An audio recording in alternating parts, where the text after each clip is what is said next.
Ele está há 21 anos no corredor da morte e será executado por um crime que nunca aconteceu.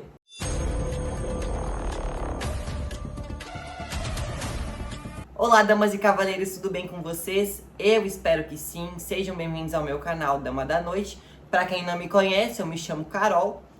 Por favor, já deixa um like, um comentário, se inscreve no canal, divulga pro pessoal aí que vocês sabem que gosta desse tipo de conteúdo. Vou deixar aqui também as minhas redes sociais para que vocês me sigam também por lá. Mas chega de enrolação, bora lá pro caso de hoje. Gente, vocês sabem que eu adoro trazer casos criminais aqui do Brasil. Porém, esse caso aqui me chamou a atenção, ele não é daqui, mas me chamou a atenção e veja bem, eu quis trazer pra vocês, tá bom? É um caso antigo, é de 2002, mas eu acho que é interessante o contexto de como tudo aconteceu. Então, tudo aconteceu no dia 31 de janeiro de 2002, quando Robert Robertson, de 35 anos, na época dos fatos, que inclusive se encontrava solteiro. É um detalhe esquisito que eu tô falando agora, mas vocês vão entender mais pra frente. Ele estava solteiro, mas ele conseguiu a custódia da filha dele de 2 anos, apenas 2 meses antes de tudo acontecer.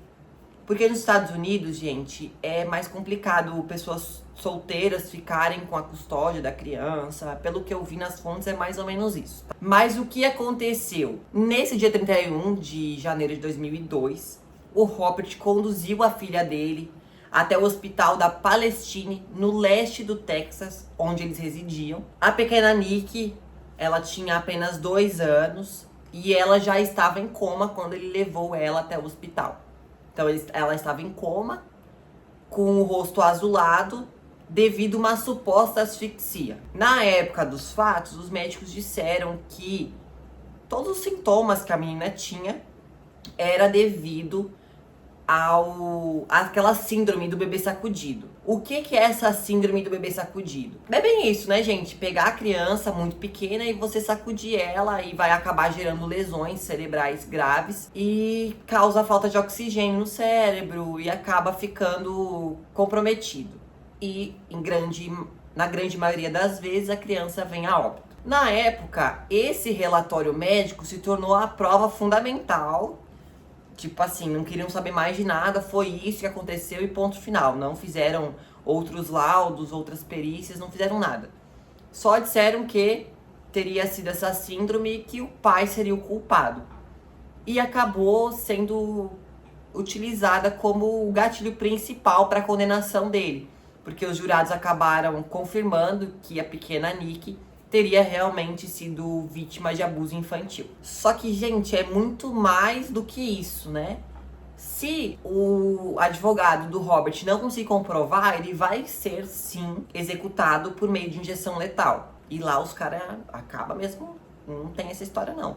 Fica muitos anos no corredor da morte? Fica muitos anos. Ele tá há 21 anos, mas quando chega o dia da execução, eles executam mesmo, não quer nem saber. O júri, ele foi efetivamente convencido que o Robert era o culpado quando Brian Wharton, que é o principal responsável da investigação, garantiu no julgamento que o réu havia reagido com frieza e distanciamento à agonia da sua filha. Obviamente é totalmente estranho quando acontece uma morte assim, e os familiares e tudo mais possuem reações adversas do que a gente espera. A gente espera que a pessoa fique em choque, que ela chore, que ela grite, que ela esperneie. Porém, tem pessoas, a minoria de pessoas que tem essa reação, mas tem gente que age com frieza, que, não sei, cola as placas ali, fica tantando a cabeça e não tem reações. Pode ser o caso dele. Não estou defendendo ele de maneira nenhuma. Eu não sei o que realmente aconteceu, mas com o que a gente vai vendo assim, né? Pelo que eu consegui investigar, realmente foi só o jeito dele, a reação natural dele para esse fato. Então, 1 ano depois da morte de Nick, no dia 21 de fevereiro de 2003, o Robertson ele foi condenado à pena de morte e ele ficou no corredor da morte, no Texas, aguardando a execução pelos Estados Unidos. Depois de 15 anos preso, no ano de 2018, ele recebeu o diagnóstico como autista. Então, depois de 15 anos de prisão, ele foi diagnosticado com autismo. A decisão do governador, porque lá quem decide a pena de morte é o governador, né? Atualmente, o Robert possui 57 anos e ele deveria ter sido executado na quinta-feira, no dia 17 de outubro. Porém, a defesa dele conseguiu fazer ali um bem bolado para com que fosse analisado novamente o caso dele. Eles pediram a clemência, né, em relação ao Robert, ao Conselho de Perdão e Liberdade Condicional do Texas, e recomendaram que o governador do estado, Greg Abbott, concordasse em mudar a sentença de pena de morte. Então, que desse uma prisão perpétua, porque lá eles conseguem recorrer a perpétua de tempo em tempo, mas que não gerassem a pena de morte. Então, por conta disso, a execução dele foi adiada. Então, por mais que o conselho formule essa decisão, a decisão final mesmo está na mão do governador e é ele que vai decidir se ele vai ser condenado à pena de morte ou não. Ou se ele vai ou não gerar o perdão, né? Que obviamente, se ele gerar o perdão, o cara sai da pena de morte, pra entender, né?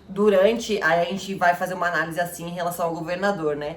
Ele está governando o Texas há 9 anos já, ele concedeu o perdão apenas para uma pessoa, até hoje. O advogado, ele não pede apenas que o Robert saia da pena de morte, ele pede também que seja revisado o caso, porque tinha algumas questões que foram mencionadas em 2002 que não fazem sentido, que não são, para eles, né, a verdade real. Então, o defensor do Robert, ele comenta: Robert Robertson é um homem inocente. Este não é um caso em que o Estado pegou a pessoa errada. Em vez disso, um crime foi alegado, mas nenhum realmente aconteceu. Então, eles dizem que realmente não aconteceu o crime, que a menina morreu por causas naturais ali, né? Então, tem 34 cientistas e médicos que apoiam esse pedido aí do Robert, além de um grupo bipartidário de 84 legisladores do Texas, 70 advogados especializados na defesa de pessoas injustamente acusadas de abuso infantil, bem como dezenas de organizações que defendem pacientes com autismo e pais que têm algum transtorno desse sentido. Entre esses signatários está o romancista John Grisham, autor de obras de grande sucesso de Hollywood, como o filme Stephen, que é estrelado por Tom Cruise e Johnny Tripperman. Nossa, velho, eu não sei. Triplehorn. Essa aí, vai. E o Dossiê Pelicano, com Julia Roberts e Denzel Washington. Então o pessoal, ele fala assim: este não é um caso em que o sistema pegou a pessoa errada, mas sim um caso em que nenhum crime foi cometido. Escreveu o Grisman. Ele menciona também: algo deve ser feito para impedir a execução de Robert. O governo Abbott e o Conselho de Perdão e Liberdade Condicional podem evitar a injustiça irreparável concedendo-lhe a clemência. Se o pedido deles ali for negado, disserem não, veja bem, eu acredito que foi ele que cometeu, o Robert vai ser o primeiro homem a ser condenado por questões da síndrome do bebê sacudido nos Estados Unidos. Nunca ninguém foi julgado e punido, principalmente com pena de morte, por essa questão. Então agora a gente vai entrar na esfera dos erros que a defesa aponta que aconteceram no caso. O pedido de clemência, como eu falei para vocês, apontam 3 erros, que, segundo a defesa, comprovariam a inocência do Robert. O primeiro erro é que os médicos concluíram que a Nick teria sofrido a síndrome do bebê sacudido, sem considerar os sintomas como pneumonia dupla, que foi diagnosticada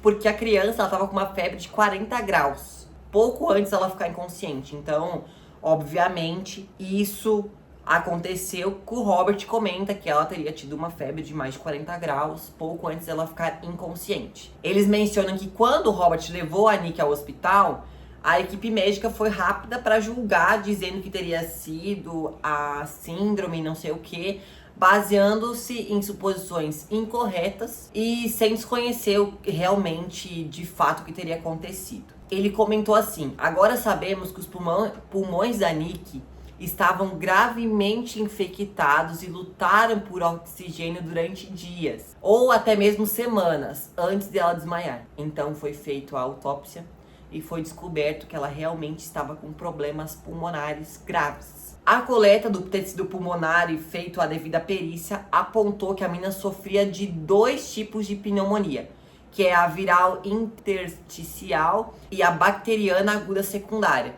que acabou rompendo os pulmões da pequena Nick, causando a sepse e depois o choque séptico. Aí o detalhe muito importante é que o Robert levava a menina com frequência, segundo o que foi alegado aqui, levava ela com frequência devido a esse problema que ela tinha pulmonar. Só que os médicos não consideraram isso antes de dar o veredito final e dizer que ela tinha aquela síndrome do bebê sacudido. Eles não levaram as infecções crônicas que múltiplas estirpes de antibióticos não conseguiram resolver. Ou seja, ela já vinha com um tratamento e eles simplesmente não consideraram isso. Além disso, ela tinha diversos episódios de apneia respiratória, nos quais, inexplicavelmente, parou de respirar, desmaiou e ficou azul devido à falta de oxigênio. A segunda falha ligada pela defesa é que as autoridades aceitaram as suposições dos médicos de que a sua condição foi causada pelo abuso infantil e simplesmente não investigaram mais.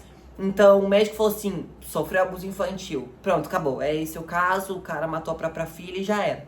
Não fizeram outras investigações. Enquanto a menina ficou internada, ela não chegou sem vida, ela chegou desmaiada. Então ela ficou um tempo lá. Eles proibiram que o Robert pudesse ver a filha deles. Até que ele foi detido e, segundo os advogados dele, ele teria sido colocado em uma cela suicida, sem acesso à defesa. Desde o início do caso, ele, não podia falar com o advogado, o que já quebraria ali. Teria um abuso de autoridade, já poderia ter quebrado essa prisão em flagrante. Mas, por que o advogado não argumentou isso? Não sabemos. Mas, enfim. O advogado dele afirma que aquele advogado, sem ter feito nenhuma pesquisa, insistiu que o Estado estava certo. Que o Robert deveria, obviamente, ter abusado da filha dele e causado aquele estado dela. Independentemente de sua insistência de que amava a criança e não teria feito nada para prejudicá-la. Durante os anos que o Robert ficou preso, essa síndrome aí do bebê sacudido acabou não sendo mais considerada como uma evidência sólida em casos criminais. Porque não era possível realmente dizer, não, realmente foi por conta disso que a criança morreu.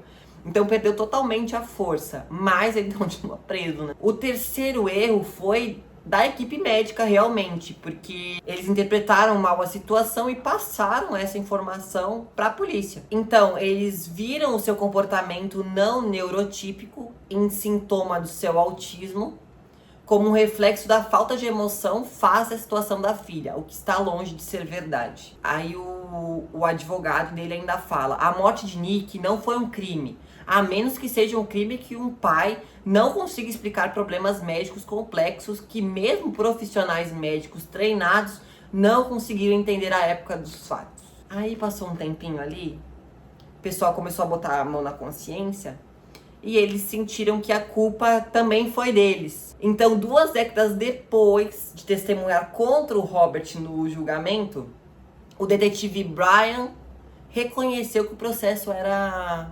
infundado, que realmente não fazia sentido nenhum. Não, é tudo bom, você ficou 20 anos preso, mas, gente, acontece, né? Erros acontecem.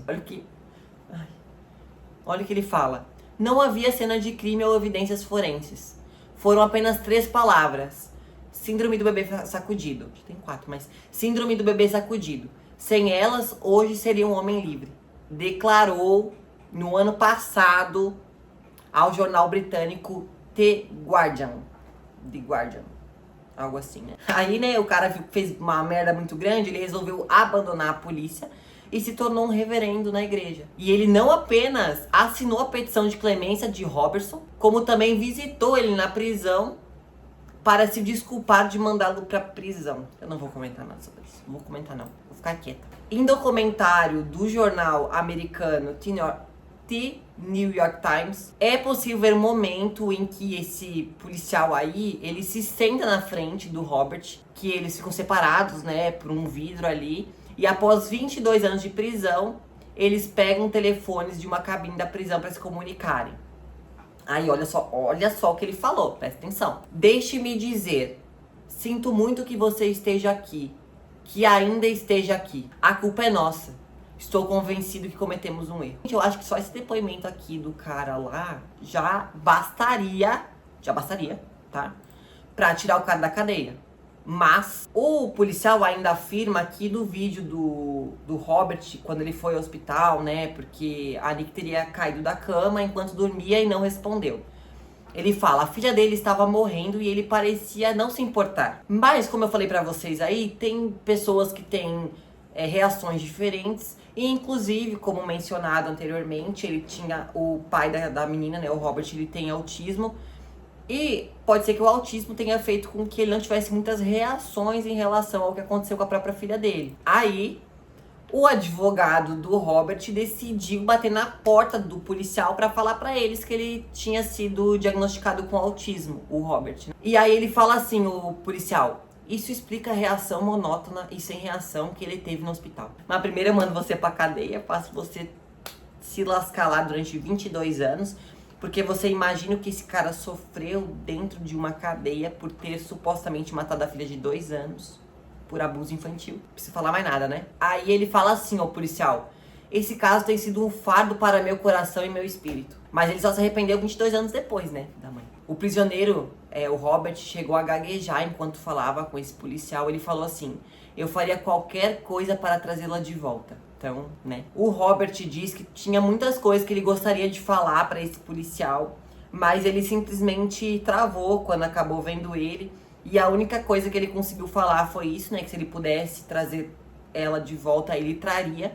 E se esse caso tivesse sido investigado adequadamente, eu não estaria aqui. No final da conversa, o ex-policial ele ousou, na verdade, a perguntar para Robert o que ele gostaria de dizer a ele e a todos os responsáveis por sua condenação.